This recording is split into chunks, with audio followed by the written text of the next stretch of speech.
The Crythian Empire's pride, the crystalline storms of Nexa Prime, howled through the atmospheric processes as Commander Zektar reviewed the latest territorial expansion reports.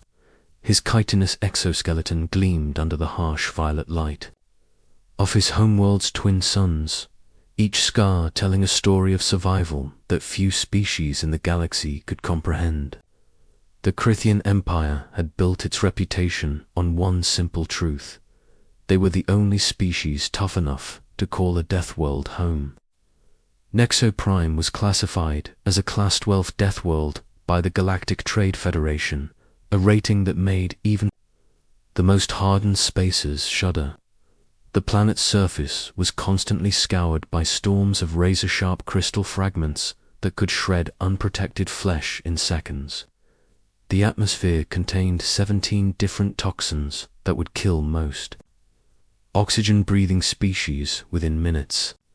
Fungal colonies with metallic compositions literally ate through starship hulls, forcing the Crythians to develop bioorganic technology that could regenerate faster than it could be consumed. But the Crythians thrived here. Their ancestors had evolved thick, segmented exoskeletons that could deflect crystal shards. Their respiratory systems filtered toxins as easily as other species processed clean air. Their technology grew rather than being manufactured, adapting to threats with the fluid intelligence of living organisms. They were apex predators on a world that had tried to kill them for millions of years and failed. This natural superiority had made them the dominant force in the Andromeda sector. 47 star systems bowed to Crythian authority, their soft inhabitants unable to resist. A species that viewed radiation storms as pleasant weather. The Galactic Trade Federation paid tribute rather than face Crythian fleets. Even the militant Seferian Collective had signed non-aggression pacts after witnessing what Crythian warriors could do to their battle cruisers with nothing but personal weapons. Commander interrupted his aide, a younger Crythian whose shell bore the telltale pitting of recent crystal storm exposure. We've received new intelligence from the Outer Rim surveillance network. Zektor's compound eyes shifted toward the holographic display that materialized above his command desk. The three-dimensional map showed the explored galaxy with Crythian-controlled systems pulsing in deep amber, at the very edge of known space. A small cluster of systems flickered in pale blue, indicating minimal contact and uncertain status. The Sol system, Zektar's voice, carried the harmonic undertones that made his species' speech sound like grinding stone. I thought that region was under permanent quarantine. It was, sir. The species there called themselves humans, but they went silent approximately 800 standard years ago. The Federation assumed they'd destroyed themselves in some primitive conflict. However, our long-range sensors have detected increased activity in the system. There appear to be active colonies on multiple worlds. Zektar leaned back in his command throne, carved from a single piece of Nexo Prime's living rock. Humans, he'd heard whispers of them in the old archives. A bipedal species from a garden world, technologically advanced but emotionally unstable. They'd made contact with the galactic community briefly before retreating into isolation. Most scholars assumed they'd either destroyed themselves or died out naturally. Soft garden worlders rarely survived more than a few centuries without external support. What's their homeworld classification? He asked, more out of routine than genuine curiosity. His aide's exoskeleton shifted color slightly, a sign of nervousness among Crythians. That's where the data becomes unusual, sir. According to the original surveys, their homeworld was classified as Class 15. The command chamber fell silent except for the distant howling of the crystal storms. Zektar's primary arms gripped his throne's armrests, leaving small cracks in the living stone. Class 15 was beyond the theoretical maximum for a world that could support life. Even Nexa Prime, with all its lethal beauty, was only Class 12. That's impossible, he stated flatly. No species could evolve on a Class 15 world, let alone build a civilization. The survey data must be corrupted. Sir, I thought the same thing. But I verified the data through 3 independent sources. The original Federation survey team classified Earth as Class 15 based on its extreme weather patterns, geological instability, aggressive fauna, and what they termed hostile atmospheric conditions. The survey team recommended immediate quarantine and advised against any contact. Zektar stood, his 8-foot frame casting long shadows across the command center. If the data was accurate, then these humans had accomplished something unprecedented. They had not only survived on a death world, more hostile than Nexa Prime, but had built a civilization advanced enough to achieve interstellar travel. The implications were staggering. Prepare a scouting expedition, he ordered. I want to see these humans for myself. If they've truly survived on a Class 15 world, they might be worthy of joining the Empire. If they're frauds or the data is wrong, we'll add their systems to our territory. 3 weeks later, the Crithian scouting vessel, Nexo's Pride, dropped out of hyperspace at the edge of the Sol system. The ship was a masterpiece of bioorganic engineering, its hull a living organism capable of healing battle damage and adapting to environmental threats. Commander Zektar stood on the bridge, surrounded by displays showing the system's layout. Fascinating, murmured Dr. Vexhai, the expedition's xenobiologist. 9 planets, several with active colonies. The 3rd planet from the Sun appears to be their homeworld. The readings are ... extraordinary. The scanner data painted a picture of a world that should have been uninhabitable. Earth's surface was racked by massive storm systems that made Nexa Prime's weather look gentle. The atmospheric composition included several compounds that would be deadly to most species. The gravitational field fluctuated due to the planet's unstable core, creating zones where the pull could increase by up to 30% without warning. Most disturbing were the life signs. The planet teemed with biological activity, but the creatures registered as far more aggressive and dangerous than anything in the Crithian databases. Massive predators roamed the surface, their size and ferocity suggesting they had evolved in constant competition with each other. The plant life showed signs of defensive mechanisms that ranged from toxic secretions to active predation. How do they survive down there? Asked the ship's pilot, a veteran warrior whose exoskeleton bore the marks of combat on dozens of worlds. Let's find out, Zektar replied. Take us to the 4th planet. Intelligence suggests they have a mining colony there. We'll start with something smaller before approaching the homeworld. The 4th planet, which human databases would later identify as Mars, had been terraformed into a barely habitable world. The atmosphere was thin and toxic, the surface scarred by dust storms that could strip paint from metal. Perfect conditions for testing these alleged death. The Nexa's Pride descended through the atmosphere, its bioorganic hull adapting to the harsh conditions.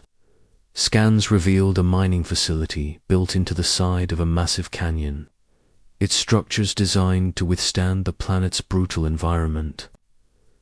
As they approached, Zektar noticed something odd about the architecture.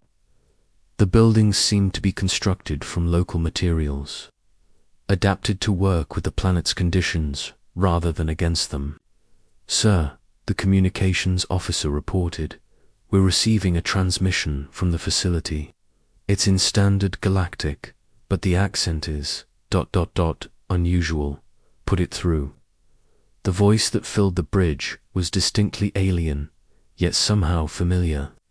"Unknown vessel, this is Mars Station Delta 7. You are entering restricted airspace. Please identify yourself and state your intentions." Zektar activated the communications array. "This is Commander Zektar of the Krithian Empire. We are conducting a diplomatic survey of this system. We wish to establish contact with your species." There was a pause before the human voice responded. "Krithian Empire. We don't have you in our databases. Are you from beyond the quarantine zone?" "We are from the Andromeda sector. We were told your species had gone extinct."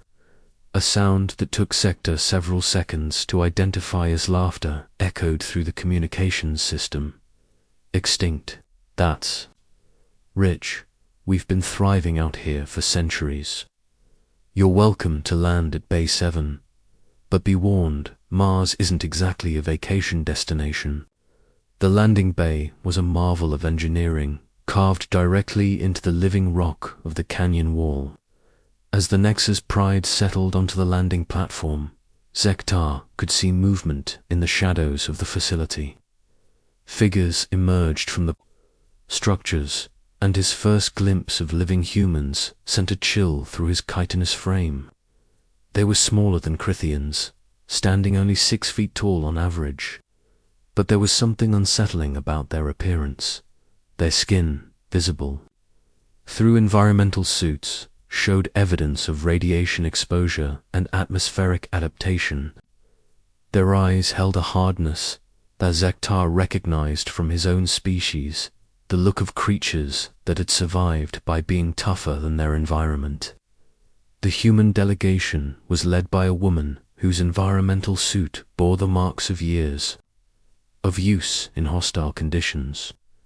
She approached the Krithian party with a confident stride that spoke of someone comfortable in dangerous environments. "Welcome to Mars Station Delta 7, she said, her voice carrying through the facility's communications system. "I'm Dr. Sarah Chen, xenobiologist and colony administrator. We don't get many visitors from outside the Sol system." Zektar studied the human carefully. Despite her small stature, there was something formidable about her presence. "I am Commander Zektar. We came to investigate reports of human activity in this system. The galactic community believed your species had died out." Dr. Chen's expression, visible through her suit's faceplate, showed amusement. "Died out.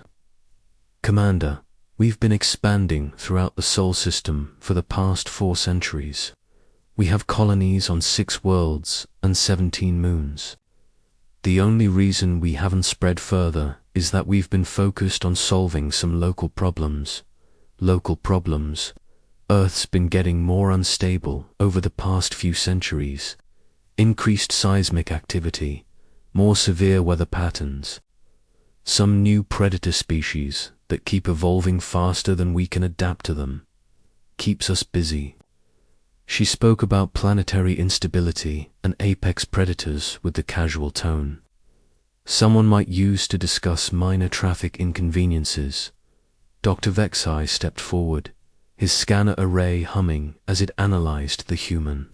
"Dr. Chen, our readings suggest this planet has an atmospheric toxicity level that should be lethal to most carbon-based life forms. How do you survive here?" "Oh, Mars is one of our easier colonies," she replied.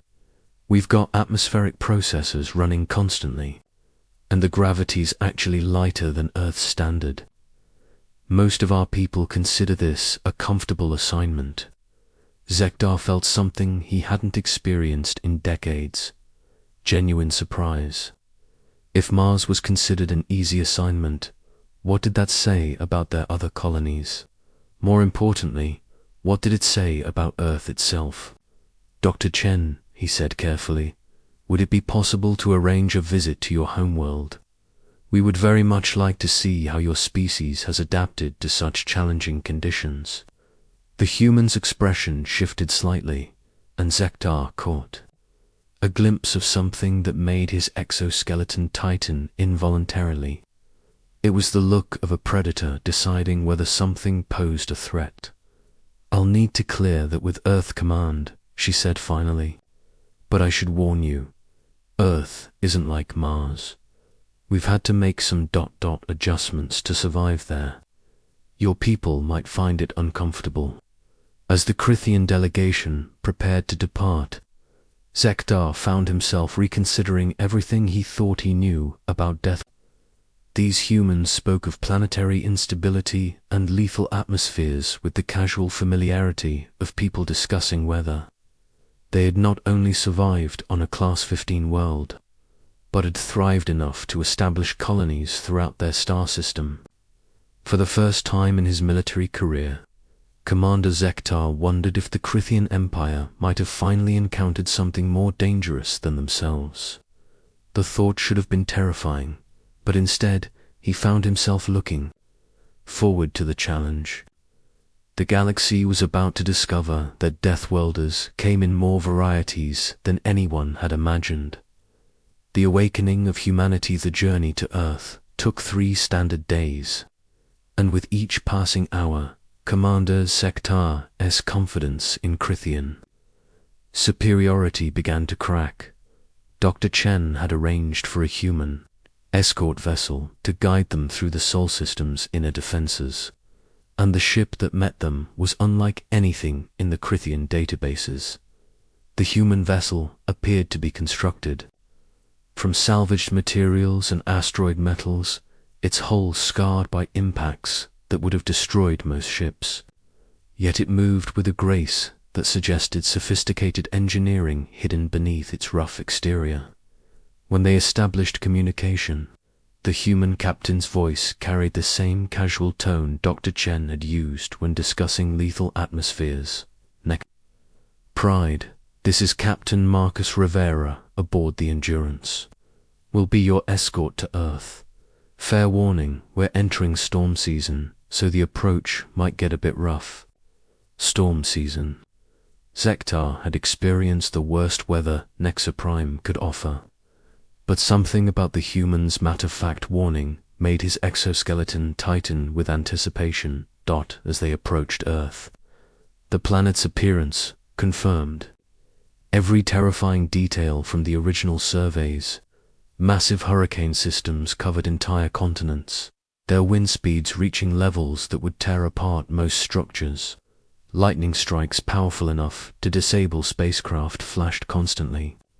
Through the atmosphere, the polar regions showed signs of rapid ice formation and melting, suggesting catastrophic climate instability.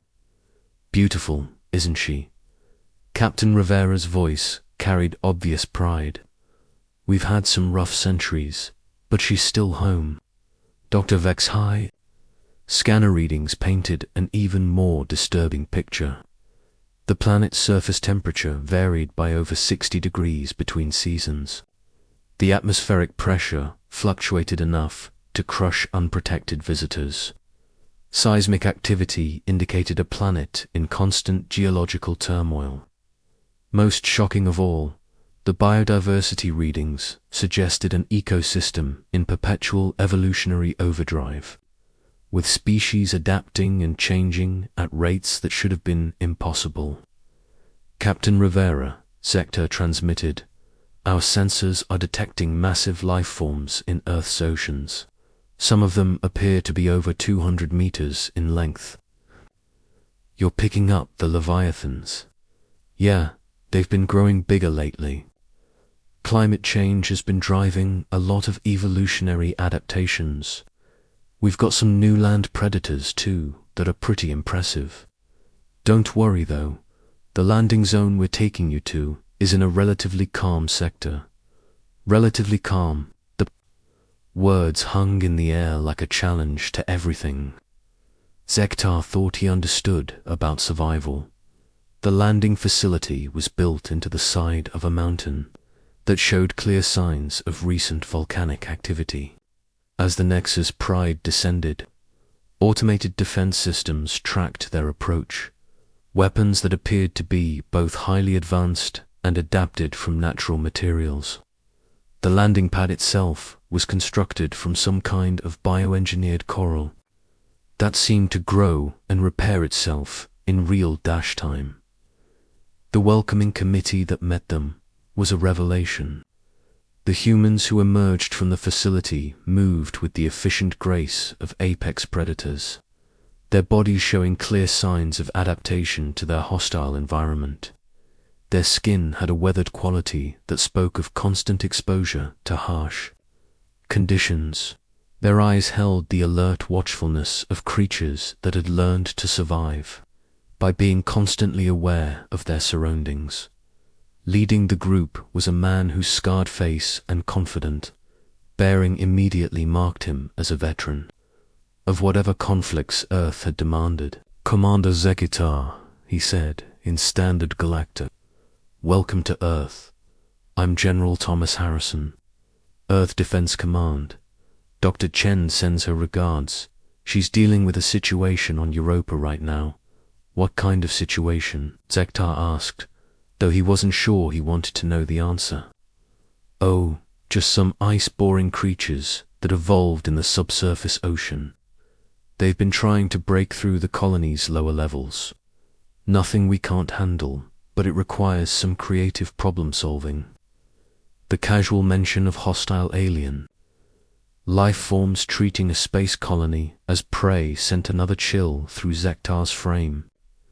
These humans spoke of fighting evolved predators on multiple worlds as if it were routine maintenance. General Harrison led them through the facility, which was a marvel of adaptive engineering. The corridors were carved from living rock and reinforced, with materials that seemed to shift and flow in response to stress. The walls showed evidence of frequent repairs, suggesting the facility regularly weathered attacks from the planet's hostile environment. "This is our primary research and diplomatic center," Harrison explained as they walked. "We built it here because this region has been relatively stable for the past 50 years. We only get major seismic events about once a month, and the local predator population has been manageable since we installed the sonic barriers." Once a month, manageable predator population. Each casual comment drove home the reality that these humans had adapted to conditions that would drive most species to extinction. The briefing room offered a stunning view of Earth's surface through reinforced, transparent aluminum. In the distance, Zektar could see a massive storm system approaching, its lightning strikes illuminating a landscape that looked more like a battlefield than a planet capable of supporting life. Strange creatures moved through the forests below, their forms suggesting evolutionary adaptations to extreme survival conditions. "Before we proceed," General Harrison said, settling into a chair that appeared to be grown rather than manufactured, "I should explain why we agreed to this meeting.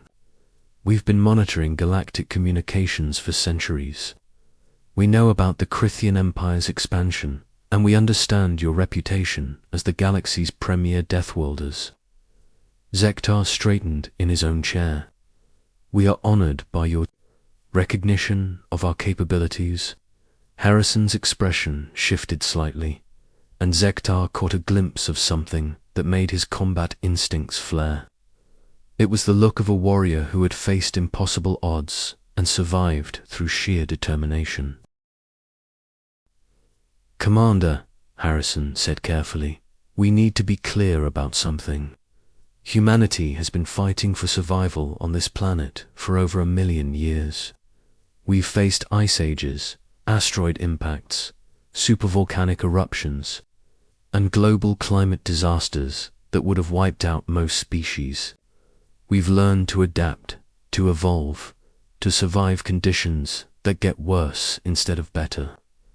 The human paused, gesturing toward the storm-lashed landscape outside. "That storm system you see out there, it's actually mild compared to what we experienced. During the climate wars 3 centuries ago, those conflicts taught us something important about survival. It's not about being the toughest. It's about being the most adaptable. Dr. Vexhai leaned forward, his scanner array humming with activity. General Harrison, our readings suggest that your species has undergone significant evolutionary changes in recent centuries. Are you saying that humanity has been actively adapting to increasingly hostile conditions? Not just adapting, Harrison replied, thriving. Every challenge our planet has thrown at us has made us stronger, more resourceful, more determined. We've learned to work with hostile environments instead of against them. We've developed technology that grows and adapts rather than breaking down. Most importantly, we've learned to see every crisis as an opportunity to become something better. Zektar felt a shift in his understanding that went beyond mere tactical intelligence. These humans weren't just survivors, they were evolutionary success stories that had turned a Class 15 death world into a launching platform for interstellar expansion. General, he said slowly, what are humanity's intentions regarding galactic expansion? Harrison's expression became thoughtful. That's a complicated question, Commander. We've been isolated for so long that we've developed our own approach to interstellar relations. We're not interested in conquest or domination. We've learned that cooperation and mutual adaptation are more effective than force. But you could expand, Zektar pressed. Your species has clearly mastered survival techniques that surpassed even our own. We could, Harrison agreed. But we've been focused on exploration and research rather than territorial expansion. We've discovered that the galaxy contains challenges that require cooperation between species with different survival. As if summoned by his words, an aide entered the briefing room carrying a datapad. General, we've received a priority message from the Deep Space Monitoring Network. They're detecting massive energy signatures from the Void Sector, the region beyond the galactic rim that's been designated as unexplored space. Harrison reviewed the data, his expression growing serious. Commander Zektar, this information might be relevant to both our species. Our deep space sensors have been detecting anomalous readings from regions that the galactic community has classified as empty space. We believe there are threats out there that make our respective homeworlds look like garden colonies. The implications hit Zektar like a crystal storm. If there were threats in the galaxy that required cooperation between Crithians and humans, then the traditional model of dominance through superior survival abilities was obsolete. You're suggesting an alliance, he said, not quite making it a question. I'm suggesting that the galaxy is bigger and more dangerous than any single species can handle alone, Harrison replied. Humanity has learned that survival isn't just about being tough enough to endure hostile conditions. It's about being smart enough to recognize when you need partners who bring different strengths to the table. Over the following days, Zektar toured human facilities across Earth and throughout the Sol system. Each location revealed new aspects of human adaptability that challenged his assumptions about Deathworlder superiority.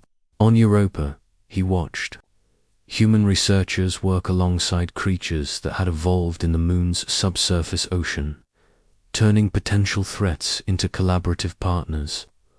On Venus, he saw atmospheric processes that were actually hybrid biomechanical organisms designed to adapt to the planet's hellish conditions while gradually terraforming the environment.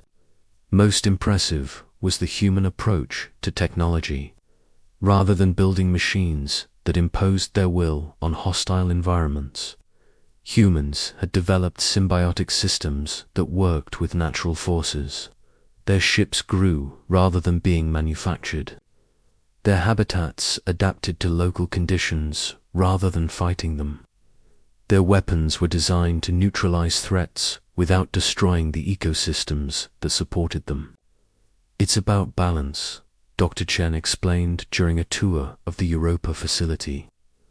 We learned early that trying to dominate our environment was a losing strategy. Earth kept throwing new challenges at us, and we realized that the only way to survive was to become part of the solution rather than imposing our will on the problem. The revelation that changed everything came during their final day on Earth. General Harrison had arranged for a demonstration of human crisis response capabilities using a simulated asteroid impact scenario. Zektar watched as human teams deployed across the planet's surface, working with modified organisms to neutralize the threat, while simultaneously harvesting resources from the incoming projectile. The operation was a masterpiece of adaptive logistics. Humans worked with trained creatures that had evolved to process dangerous materials. Their equipment responded to changing conditions with fluid intelligence. Most remarkably, they treated the potential disaster as an opportunity to improve their planetary defenses while gathering materials for new construction projects. "This is why we've been successful," Harrison explained as they watched the operation unfold. "We don't just survive threats, we turn them into advantages. Every challenge becomes a chance to become stronger, smarter, more capable." As the next pride prepared to depart, Zektar found himself facing a choice that would define the future of both species. The traditional Crithian approach would be to view humans as either potential subjects or dangerous rivals.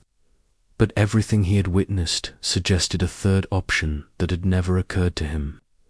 "General Harrison," he said during their final meeting, "I believe our species could benefit from formal cooperation. The Crithian Empire has mastered survival through strength and resilience. Humanity has mastered survival through adaptation and innovation. Together, we might be capable of facing challenges that neither of us could handle alone." Harrison's expression showed approval. "Commander, we've been hoping you'd reach that conclusion. The galaxy is full of wonders and dangers that require diverse approaches to survival. We propose the formation of a Death World Alliance, a partnership between species that have mastered different aspects of survival in hostile environments." The journey back to Nexa Prime gave Zektar time to process everything he had learned. The Crithian Empire had built its identity on being the galaxy's only true Deathworlders, but humanity had shown him that survival came in many forms. More importantly, they had demonstrated that cooperation could be more effective than domination in facing the ultimate challenges of an hostile universe. 6 months later, the Death World Alliance was formally established with the signing of the Nexa Accords. The agreement created a framework for cooperation between species that had mastered survival in hostile environments, focusing on exploration, research, and mutual defense against threats that required diverse survival specializations. The galaxy would never be the same. Where once there had been a single model of Deathworlder superiority, now there were multiple approaches to survival working in harmony. The Crithian Empire's expansion continued, but now it was guided by human insights into adaptive cooperation. Humanity's exploration of the galaxy accelerated, protected by Crithian strength and resilience. Most importantly, both species had learned that the ultimate survival strategy wasn't about being the toughest or the most adaptable in isolation. It was about recognizing that the galaxy's greatest challenges required the best qualities of multiple species working together toward common goals. The age of solitary Deathworlders was ending. The age of cooperative survival was just beginning. and the galaxy was about to discover what two species of survivors could accomplish when they combined their unique strengths in the face of the unknown.